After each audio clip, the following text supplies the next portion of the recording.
Hoy, maligayang pagdating, lahat tayo ay nagtipon ngayon. Ang matalinong piyesta ng agham ay malapit nang magsimula. Bago ligtas, maliwanag at malinaw, Ang pag-aaral ng agham sa sandaling ito ay talagang tama. unang taludtod. Mga bagong ngiti, nagsisimula na ang piyesta. Ang mga mukha ay nagliliwanag sa tuwa. Kapag pumasok ang inyong grupo sa silid na mangha ang mga mata, mga kababalaghan ang naghihintay sa inyo sa lahat ng dako. Ang mga lobo ay lumulutang sa malakas na hangin.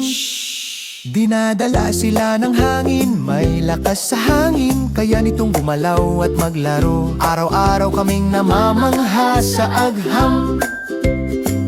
Ang saya panoorin ng agham.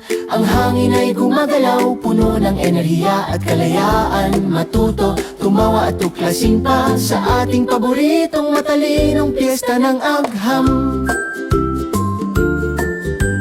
Maingat na bumabagsak ang mga kulay at nagsisimulang sumayaw, pula at asul, napakagandang tanawin. Dahan-dahang dumadaloy ang tubig at nagsisimulang kumislap ang mga bagong maliwanag na kulay. Ngayon ang tubig ay nagbubuga at umiikot, ang ilan ay lumulutang, ang iba ay lulubog. Ang mabibigat na bato ay lumulubog sa ilalim, ang magagaan na bangkay nananatili sa ibabaw. Ang densidad ay kumokontrol sa lahat ng perpekto at tinutulungan tayo ng agham na makita ang liwanag.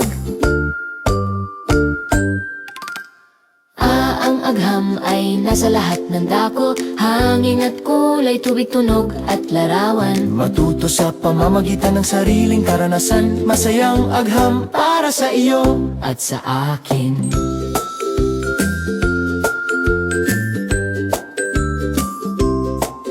Ang mga magnet ay humihila nang hindi hinahawakan. Ng mga hindi nakikitang puwersa ay kamangha-mangha. Ang mga paperclip ay tumatalon at mahigpit na dumikit. Mahiwaga? Hindi! Ito ay agham. Ang mga makina ay mabilis na dumaraan sa karerahan. Ang enerhiya ay gumagalaw ng walang tigil. Nagpapatuloy ang paggalaw, malinaw ang aral. Ang agham ay gumagalaw sa lahat ng dako. Ang malalakas at totoong agham, paggalaw at mga magnet sa aksyon. Mag-aral ng sama-sama at magalak. Ang agham mula sa piyesta ay naglilitas ng araw. Magtanong, subukan muli, bawat hakbang ay tumutulong sa simula ng paglalakbay. Ang agham ay buhay sa lahat ng bagay. Tuklasin ang mundo kasama nito.